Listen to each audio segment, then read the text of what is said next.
Good morning. Good morning. This is Charles Coachman and Tux, and we are walking our way through the Bible, reading our way through Proverbs, digging in deep into the book of First Corinthians, and as always, putting on the whole armor of God. Hope everyone is doing well today. Hope that you are looking forward to all that today has in store for us. And I hope that you had a great day yesterday. Yeah, let's get this started as we like to start each morning. Let's do our happy birthday shout outs. And the first person, well, Tux is on his way out. There you go, buddy. First person is Teresa Favaloro Call. Now, Teresa, I've known since she was a little girl. Her dad was one of my Babe Ruth coaches, and grateful for him. And Teresa was one of his children, and I'm grateful that I got to know her as a child, and then we got to meet again online when the pandemic hit. So, Teresa Favaloro Call, happy birthday to you. And Teresa's been online with us in the past. So, Teresa, happy birthday. And then Rami Wozni. Rami is a businessman over here that has a graphics design company. As a matter of fact, designed my business cards originally for me and did some other work for me. And he is just a good guy. So, Rami, happy birthday to you. And then Harvey Young. Harvey is a realtor here in South Bay. But Harvey's really his claim to fame is that he was a foosball champion in college and one of the best in the U.S., as a matter of fact. So, Harvey, happy birthday to you. And Harvey is a terrific realtor and a terrific businessman. So, Harvey, happy birthday. And then William L. Kepler, better known as Bill Kepler. We were classmates along with Kathy and Diane. And Bill was a terrific guy in high school, and went on later on to coach our old school's football team. But he's also a great businessman with the Kepler Golf in Walnut Creek. So, Bill Kepler, happy birthday to you. Wishing you a very happy birthday. And if it is your birthday out there, happy birthday to you. But especially Teresa, Rami, Harvey, foosball champion, and then Bill Kepler. Happy birthday, guys. Enjoy and God bless. Well, want to mention our friends Weldon, Curtis, Rex, Danny, Red, Shelly, Nancy, Rose Lee, Mayan, Ashley, and Bill Friend. And I also had one other person to mention, and that was Pat Eckert. And Pat Ecker. Pat was my wife's best friend that passed away 2 years ago. We'll never forget the day we were down at the Ronald Reagan Library and got the news that Pat had passed away. So, Pat, thinking of you. But also, we are sad to report that Weldon Whitehurst passed away yesterday afternoon. And Weldon, God bless you, man. I have only known you for a year. There are several on here that have known you during the same time as we met through various groups. Weldon was a businessman, husband, but most proud of being a father. And Weldon had his liver transplant just a short time ago, and had not recovered well from it. And Weldon, my prayers and my thoughts are with you and your family. And as believers, we know that, and it's hard to say it, but we know that you are better off where you are now residing. And I have no problem saying that. But my thoughts are with your family, and for those of us that got to know you a bit, and those of us that know you extremely well, and obviously your family. So God bless you, Weldon. And we will all meet again. God bless.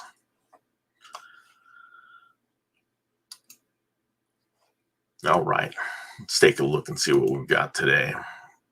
Book of Proverbs, chapter 29. It is Saturday, May 29th. It's 53 degrees here in San Jose, California.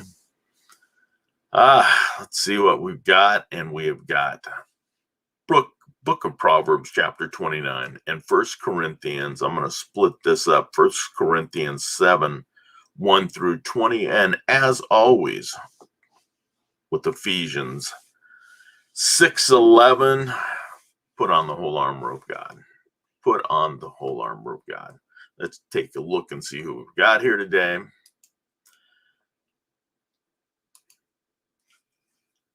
Diane Cazares Hayhurst, morning to you. Good morning. Happy Saturday morning. Blessings to all. Be safe. Good evening, Frunknell. Scott Ricard. Good evening, Frunknell. Good morning, Kingdom family. Amen. Good morning, Gloria. So glad that you are here. Frunknell, thank you for sharing. If you guys would like to share, please do. And then Lana, good morning, all. Good morning, Lana. And Frunknell, good morning, Scott, Lana, Kathy, Kevin, Gloria, and Diane. So sad to hear about Weldon. Yeah, Scott, and I know that you were aware of this last night.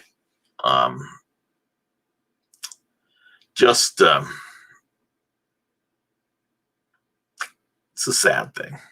I think that's the appropriate words. It's just sad. Just sad because there was so much hope.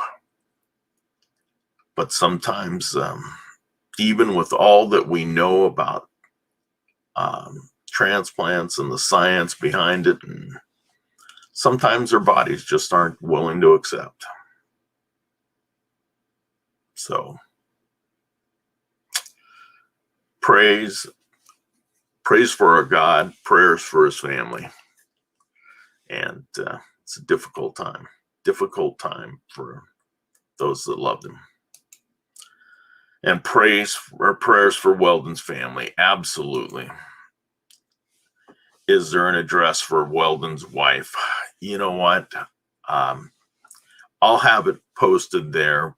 I believe they were asking for that last night. So we will have it, and I will share that as soon as I get it.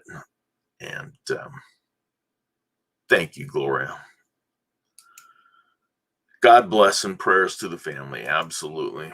I'm sorry to hear about Weldon. Charles, you had a lot of loss. Good morning to all who are watching. I hope you have a safe and enjoyable journey. You know, Kathy, all of us do. We are surrounded by loss, but we are surrounded on the other side by those coming into the world. And that's, as we get older, we know what to expect. I can remember my first friend and first close friend after we graduated from high school dying. And now that was a crusher. because we were just, 18 years old, and then all of a sudden our lives are taken away. But we know what the cycle is as we are getting older, and we go through our battles. And unfortunately, Weldon had a liver that gave out, and he tried to fight through this, and it didn't happen. But God knew exactly. That's the difference between when I was a kid to now. And even though I am sad for his family, I am sad for his loss, because he did have dreams and wanted to do different things, and he talked about them an awful lot, because I saw him in different places on the internet, because that's how we tracked each other. There were dreams out there, and they're going to go unfinished. But our biggest dream is to eventually end up with God. And some of us get called home early, and some of us, to us, it's early, but to God, it's the right time. Kathy, thank you. Good morning to all. I hope you have a safe and enjoyable weekend. That's what it's all about. I heard about some kids on their way to Tahoe that somehow got on the wrong side of the road and hit a truck head on. And they didn't make it, which you wouldn't expect them to. And that's, be safe on the roads. There's going to be a lot of people out there on the roads this weekend, so be safe. Absolutely.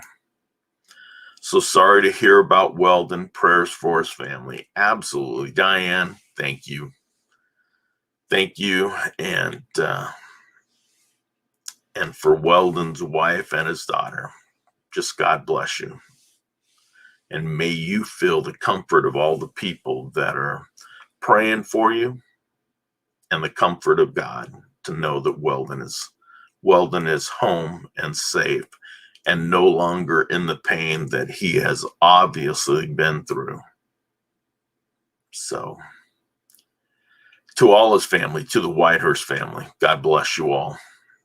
And we are deeply saddened by your loss and our loss. All right. Let's go ahead and get going with Proverbs chapter 29. Proverbs chapter 29. Warnings and instructions.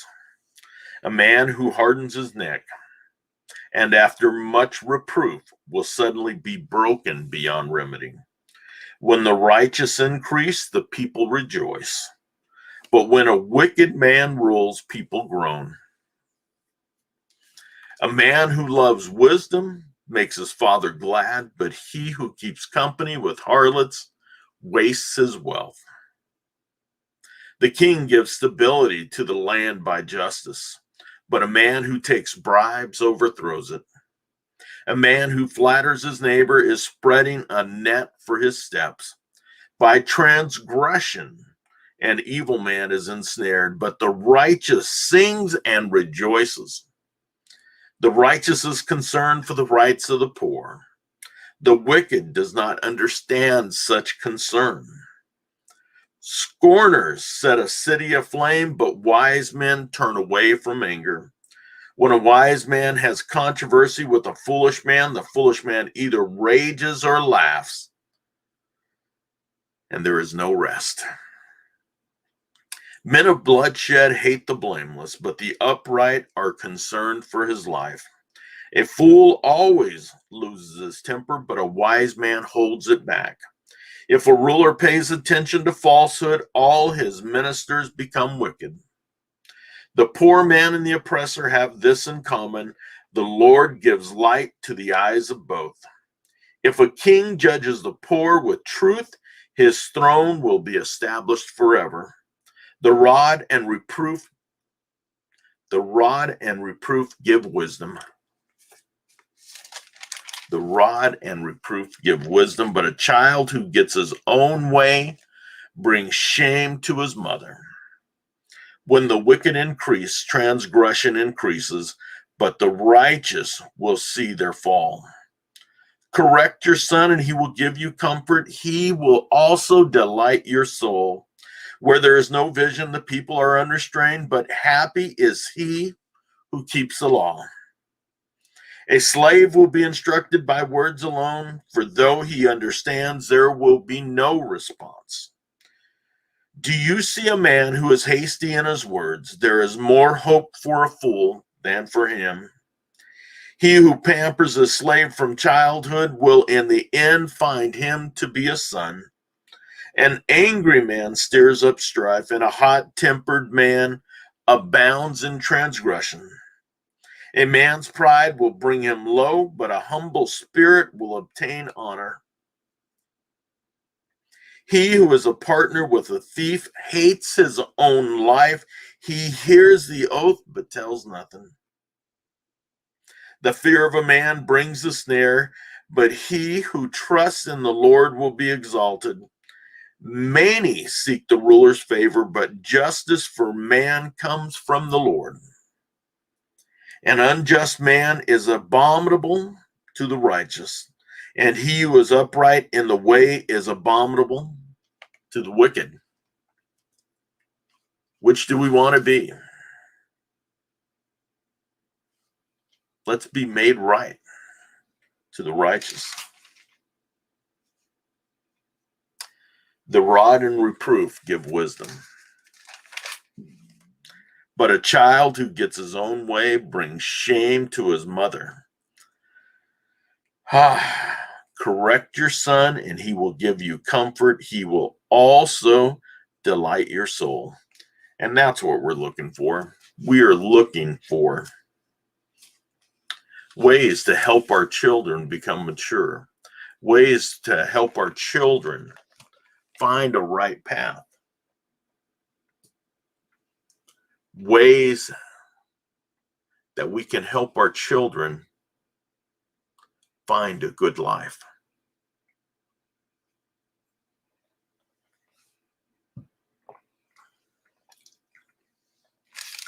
And we're going to talk more about this today. A man hardens his neck after much reproof will suddenly be broken. When the righteous increase, the people rejoice. But when a wicked man rules, people groan.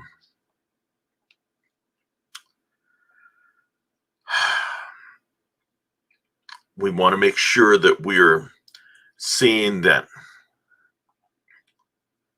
And I am not seeing the spot that I wanted to read, but we are going to be talking about the choices that men and women make, the choices to go with people that they're not married to, but we're letting our own thoughts get in the way of having a righteous life, letting our ways destroy the people that we were meant to become. Going to turn to the teaching on marriage. Teaching on marriage, which is chapter 7 in 1 Corinthians. And we're just going to read the first 20 verses. These are important. And I have taken a look at some of these. When the chapter just gets too long, I'm going to be splitting those down and make sure that we're able to dig in a bit to those. Teachings on marriage. Now concerning things which you wrote, it is good for a man not to touch a woman, but because of immoralities, each man is to have his own wife, and each woman is to have her own husband. The husband must fulfill his duty to his wife, and likewise also the wife to her husband. The wife does not have authority over her own body, but the husband does. And likewise, Also, the husband does not have authority over his own body, but the wife does. Stop depriving one another except by agreement for a time, so that you may devote yourselves to prayer and come together again, so that Satan will not tempt you because your lack of self-control. But this I say by way of concession, not of command. Yet I wish that all men were even as I myself am. However, each man has his own gift from God, one in this manner and one in that. But I say to the unmarried and to widows, that is good for them if they remain even as I do. But if they do not have self-control, let them marry. For it is better to marry than to burn with passion. But to the married I give instructions, not I, but the Lord, that the wife should not leave her husband. But if she does leave, she must remain unmarried or else be reconciled to her husband, and that the husband should not divorce his wife. But to the rest I say, not the Lord, that if any other brother has a wife who is an unbeliever, she consents to live with them, he must not divorce her. And a woman who has an unbelieving husband and he consents to live with her, she must not send her husband away. For the unbelieving husband is sanctified through his wife, and the unbelieving wife is sanctified through her believing husband. For otherwise your children are unclean, but now they are holy. Yet if the unbelieving one leaves, let him leave. The brother or the sister is not under bondage in such cases, but God has called us to peace. For how do you know, O wife, whether you will save your husband? Or how do you know, O husband, whether you will save your wife? Only as the Lord has assigned to each one, as God has called each in this manner, let him walk.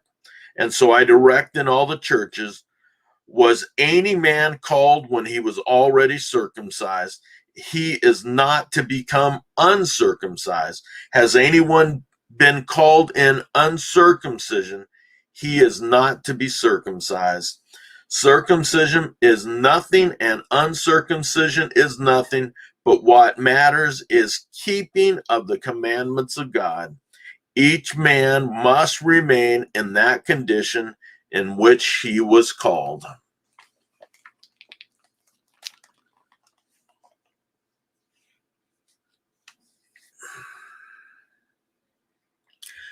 Much simpler times.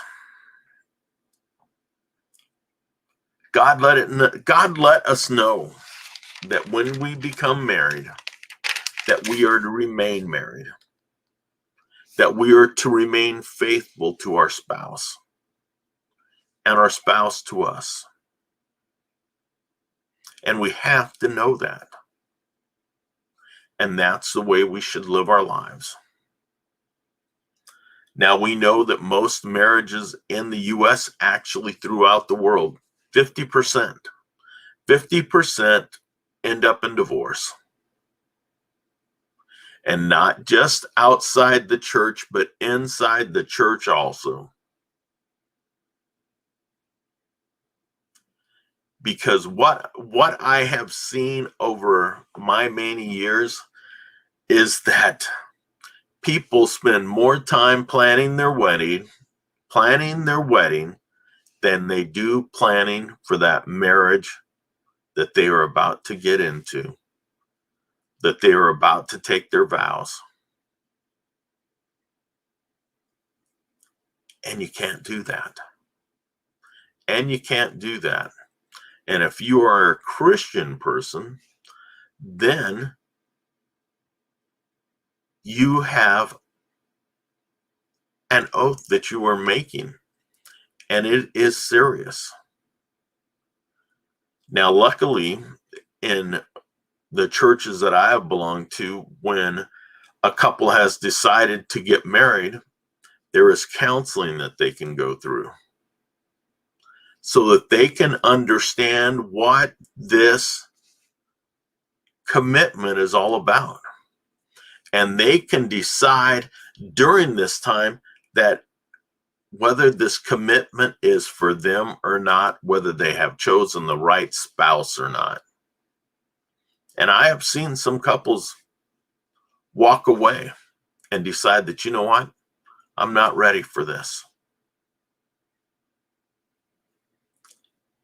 Most of the families that I have seen, most of the couples that I have seen that have been through this have ended up having great marriages.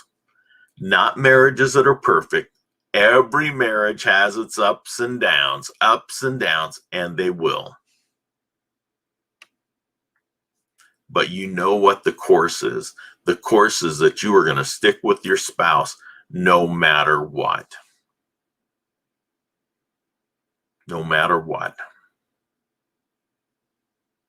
Or you will try to. And if you can't, then we do have divorce. But the goal is to have a long marriage, a long, fruitful marriage with one person. And this is Paul letting us know this is the expectations. The expectations. Men do not control their body. Women do not control their body, but their spouses do. And we should not withhold each other. But we are there to love each other. And we're there to build a tight bond that will make our lives better. And to make God part of it. It's as simple as that. God, Jesus Christ, should be the center, not only the center of our life, but should also be the center of our marriage.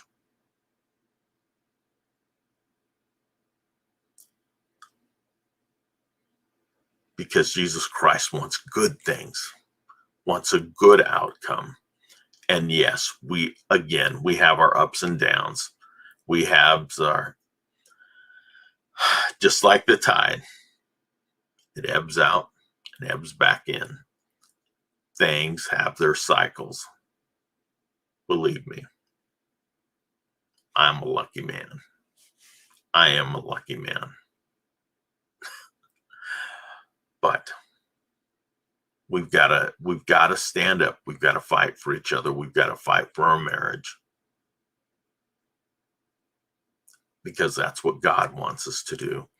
And we should want it that much too.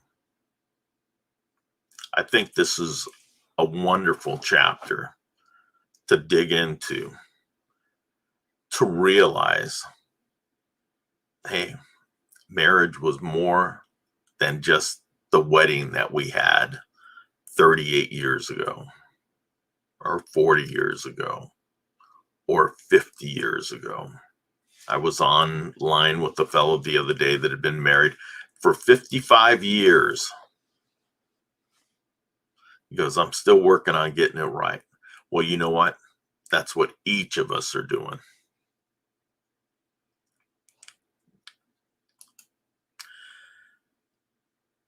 Good morning, Sean Choate. Have a great weekend. God bless you, man. Have a wonderful weekend.